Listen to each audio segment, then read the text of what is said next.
Hey guys, Corey here with Team Bandless, giving you a deck profile on my Magical Merchant Zombie Plant potential OTK deck.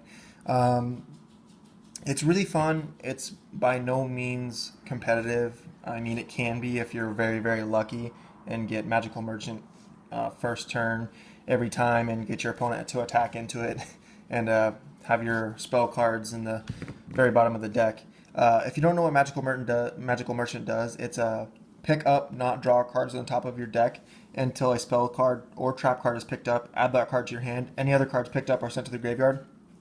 This is the old version of the card. It's worded different now, but it still does the same thing. Anyways, go ahead and go and get into it. Obviously, the heart and the soul of the deck is Magical Merchant. You do need 3 of these guys. You have to get them. You hope to have them first turn. If you don't, you got 3 go keep on. Has to be destroyed by battle, so it's the crappy part. But I mean, the best way to do it is if you don't get Magical Merchant for first turn, is set this guy, get attacked into. Hopefully, it's just one monster attacking, and if not, you're not taking too much damage, and then set Magical Merchant again. Even if Magical Merchant gets attacked into, you hopefully will mill some cards that'll get on board. For the zombie engine, we got 3 King of Skull Servants. If you don't know what this card does, this is part of the potential OTK. For every Skull Servant in the graveyard and King of Skull Servant in the graveyard, this card gains 1,000 attack. So the lady in white here in the graveyard counts as a Skull Servant. I never ever use her second effect to where they can't be affected by spell and trap cards except for this card. And then I run 2 white prints. I thought about running 3, but it really doesn't matter. If this card is sent to the graveyard, even if you synchro, destroy by battle, foolish burial, even in the middle of other things, the effect still works. It's really, really, really good. And you can also banish it from the graveyard. You can banish 2 Skull Servants and this card from the graveyard, which means white prints. Dang it.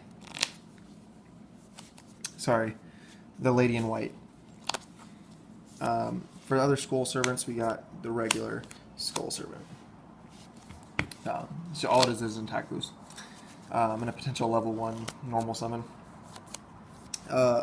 Best card in the deck is Mizuki. Banish this card from the graveyard to special summon target 1 zombie type monster in your graveyard, special summon that target. Yeah, it's amazing. 2 Plague Spreader Zombie. This helps with some great synchro summons, getting some dead cards out of your hand, and then milling them with Glow Up Bulb that's in the deck, as well as being a material for Gachi Gachi.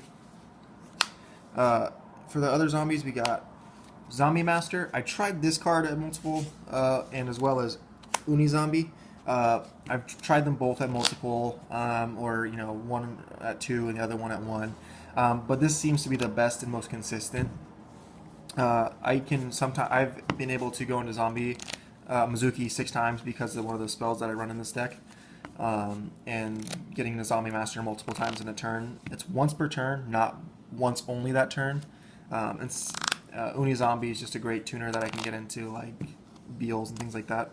And then the last zombie is Bacon Saver. It's Necro Gardener once a turn, or once a duel, and it's something that if I really, really, really have to, I can Mizuki for it. That's one of the reasons that I don't run 3 Necro Gardener. For the plant engine, we got Glow Up Bulb, which again, this combo is very, very well with Plague Spreader. Spore for synchros. It's just effect that activates in graveyard. And for the last 2, Dandelion. That's great for defending myself against OTKs. If they attack in a Magical Merchant, I can special summon those little tokens from the graveyard. And something new that I put in here is Intercept Tomato. Ever since Chainburn has been popular again, we have a lot of them at my locals for some reason, because it's different and unique and it's hard to get around if you don't side correctly. But this card, during your opponent's turn, you banish this card from your graveyard this turn. Any effect damage you take becomes 0. This is a quick effect. It's really great when they have no more cards to chain.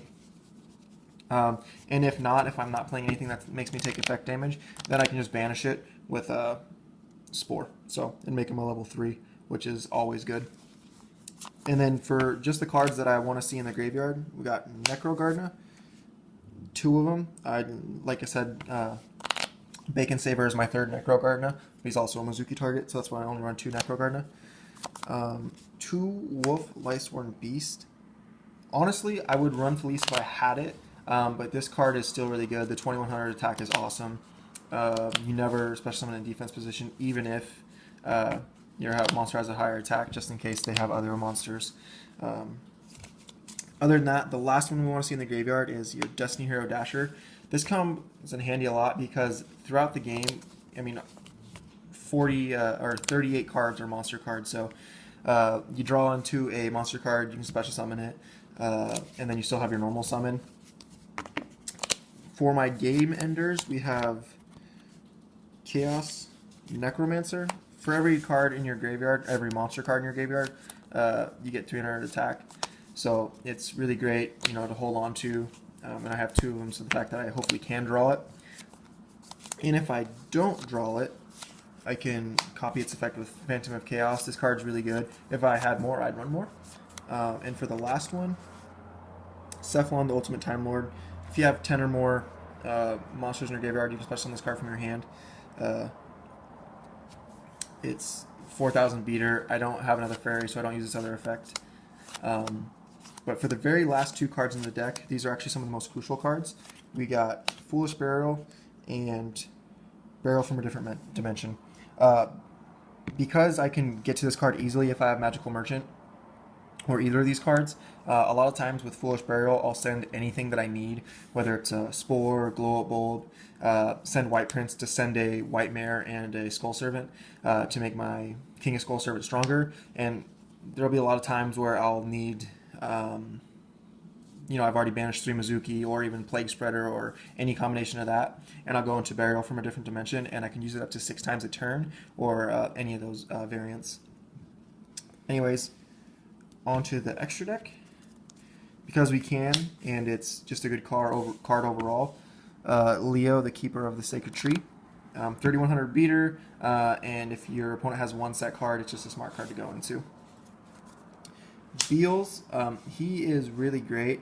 Through my playtesting, it sucks that there are so many cards that can return to the hand or the deck, but he's still a great card and hard to get over, especially if you know what deck you're playing and you know have no out to it. Stardust Dragon, I actually go into this a lot because of the fact that so many cards destroy, and if I have you know, a potential OTK, I'll just go into this card to make sure that I at least have a way to do it. Black Rose Dragon, because board wiping is amazing with my deck because I play from the graveyard. Normally I just use my normal summon to either Synchro or drop Chaos Necromancer, Phantom of Chaos, or anything like that to go for game. Clearwing Synchro Dragon. I actually think I'm going to put this in my side deck. I don't have one right now, but I am going to try to take this to a locals, and I'll give you guys a report on that. But this card through my playtesting is very, very, very, very situational, but it's good to have, so it's something that I would consider putting in my side deck. But it's nice in the sense that I can stop other level 5 or higher monsters in the field. I think I would probably go for Dark Strike Fighter to put, you know, 1400 damage on board, or even more than that with Leo if I have to. Yugioh Guardian, because he is a 2800 attack, level 6 that is easy to go into, and a potential extra monster on my field. Vulcan the Divine, because it helps me push for game, and returning is by far the best thing in this format, especially over destruction. Armides is great. There's sometimes I'll play monsters that, or you know, decks that have a lot of monster effects that activate in the graveyard, or Honest or thing like that, and it just removes problem of monsters. I'll have Justice Catastor because the meta isn't dark right now, and this is really good in this format in my opinion. I run double Castell. I'm actually, if I had it, I would drop this down to 1, even though it's that good. But in this deck, because I always have less cards, I'd run 2 of this guy, Evil Swarm Exciton Knight. I can go into Gachi Gachi and Beals and use his effect, destroy the field, and then continue to use my graveyard and put more monsters on the board, or play it safe and keep monsters off the board until my next turn when I can actually do damage. So he's really great in this deck. Number 101, Silent Honor Arc, because again, I would like, it's another card I can put on board to tag team with Exciton Knight to save him, and still a problem monster. And for the last 2 cards in my extra deck, I got Gachi Gachi Genetsu, which is one of the MVPs. Not only does it get my high attack monsters more attack when I'm pushing for game, it also is a safe zone in a sense that it's hard to get rid of him, and he's just good. Armored Kappa, I like his effect. Once per turn, you can detach 1 XYZ material from this card. This card gains 1,000 attack or defense during either player's battle step. While an attack involving your monster is occurring, you can discard 1 card for the rest of this turn. Monsters you control cannot be destroyed by battle. Also, you take no battle damage. You can only use the effect of Armored Kappa once per duel. That is really great, especially if I have something in my hand I need in the graveyard, and not taking or losing monsters or things like that. So it's really good. This deck can do a ton of stuff. I have OTK'd a bunch of decks on DevPro. You know, I haven't actually played anyone this in person, but I play with it all the time. And it's just something unique. So thanks, guys. Like, rate, subscribe, and let me know what you think. If you guys want me to do the whole locals thing, just let me know, and then I'll give it a shot. Thanks, guys.